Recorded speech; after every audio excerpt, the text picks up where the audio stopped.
یہود و نصارہ مسلمانوں کے کھلے دشمن ہیں، ان سے خیر کی توقع نہیں رکھی جا سکتی، اور جس طرح اسرائیل غزہ کے مسلمانوں کے ساتھ خون کی ہولی کھیل رہا ہے، اس کو اس کا غمازی بھگتنا پڑے گا۔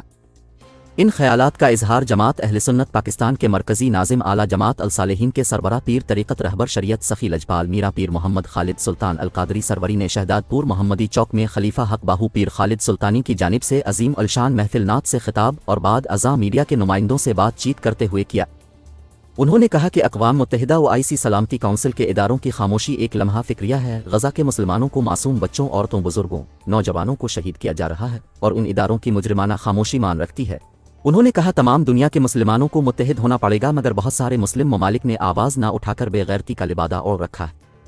انہوں نے پاکستان کی حکومت کو بھی مخاطب کرتے ہوئے کہا کہ وہ دنیا کے سامنے غزہ کے مسلمانوں پر اسرائیلی دہشت گردی پر بھرپور آواز اٹھائیں اور فوری طور پر OIC کا اجلاس بلوائیں تاکہ اسرائیل کی اس دہشت گردی کو روکا جا سکیں۔ اس موقع پر جماعت اہل سنت کے رہنما حاجی دستگیر قریشی، پیر اکرام رضا، حافظ کاشف، شفیق شاہد، ناصر مجاہد اور محمد علی شمشی بھی موجود تھے۔